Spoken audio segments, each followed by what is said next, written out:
Hello viewers, স্বাগত জানাই আরও একবার বাঙালির ফুড চ্যানেলে। আজ আমি তোমাদের সাথে গজার রেসিপি শেয়ার করব। আশা করছি পর্বটা তোমাদের শেষ পর্যন্ত দেখার পর ভালো লাগবে। যদি ভালো লাগে ভিডিও লাইক করবে, সাথে আমার চ্যানেলকে সাবস্ক্রাইব করতে একদমই ভুলবে না আর আমার পাশে থাকবে।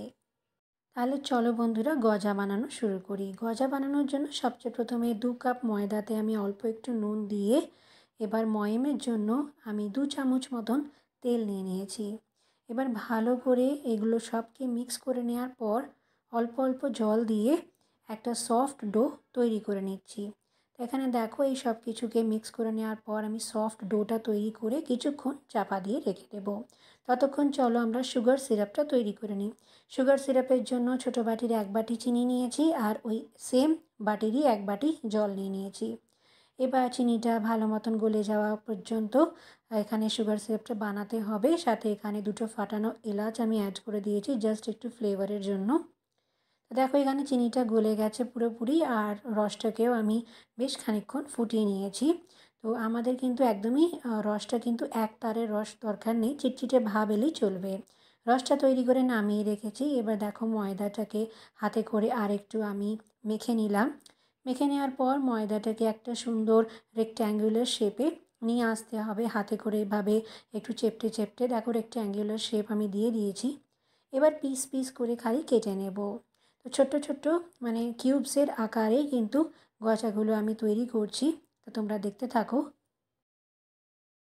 তো তোমাদের কাদের কাদের এইভাবে গজা বানিয়ে খেতে ভালো লাগে আমাকে অবশ্যই জানিও।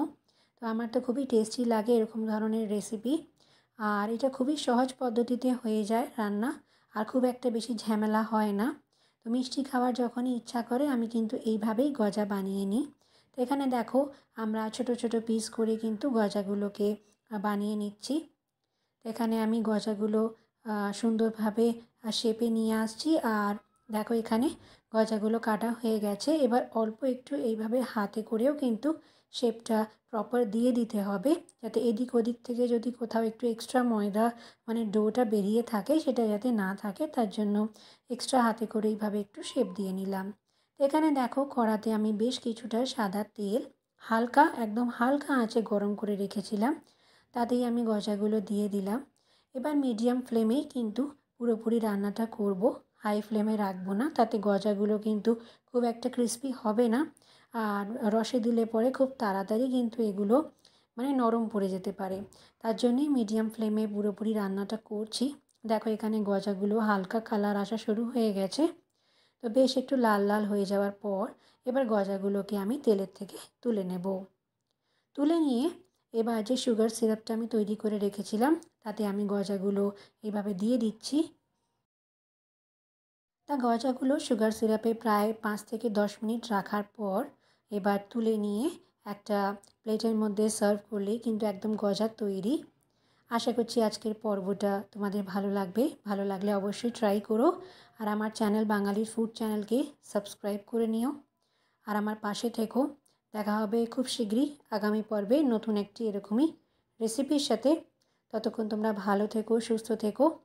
আর অবশ্যই আজকের রেসিপি পছন্দ হলে কিন্তু আমাকে কমেন্ট করে জানিও।